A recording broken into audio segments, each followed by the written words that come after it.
Apprenants et enseignants reprennent le chemin des écoles et collèges le lundi 18 septembre prochain.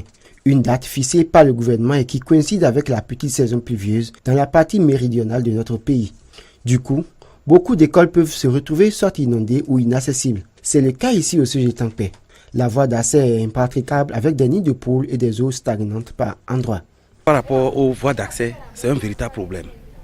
La seule voie que nous avons est véritablement impraticable. C'est difficile non seulement pour les élèves, mais aussi pour les parents d'élèves et les enseignants. Au moins qu'on nous aménage la voie qui va quitter le carrefour Tampais au Sujet-Tampais. À cela s'ajoutent les conditions de travail des enseignants et des élèves. À première vue, on ne se croirait pas dans la commune d'Aboum et Calavi. Pour un collège créé au cours de la rentrée scolaire 2013-2014 et qui a accueilli au titre de l'année scolaire 2016-2017 1118 élèves, le constat est déplorable. Les installations ici sont précaires. Un collège à quelques mètres seulement de Cotonou qui se présente dans cet état-là.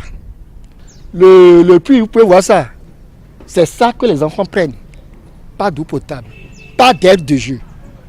On a érigé nos paillotes sur la voie publique. Et vous aurez dû constater que la voie s'est arrêtée à cause de ce jet. Des situations auxquelles les nouveaux inscrits au titre de l'année 2017-2018 devront s'accommoder. On n'a pas de salle et on nous a envoyé, tenez-vous tranquille, 855 en 6e cette année. On va les mettre où? Nous avons seulement 4 salles en matériaux, bon, presque définitifs, hein, c'est définitif ça là. Plus rien que des paillotes. On ne sait même pas où ériger les paillotes cette année. Parce qu'on a déjà occupé déjà la voie. Il ne reste plus rien, il ne reste plus d'espace. On n'a pas de site. En dehors de cette image que présente le Sujet-Tampais, il faut noter le manque criard de toilettes avec à la clé une cantine hors norme. Les enfants, ils se débrouillent comment?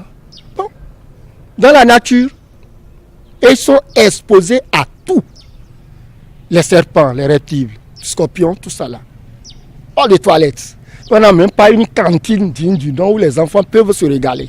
Le directeur, le sanctuaire et les surveillants, quant à eux, sont obligés de s'agglutiner dans cette pièce qui fait office de bureau. Les bureaux des surveillants et de la secrétaire se résument à une chaise et une table posées dans le rôle de cette pièce. Et en termes de construction, voici ce qui fera office de censorat dans les prochains jours. Bien déplorable cette situation à laquelle les usagers de cet établissement sont confrontés.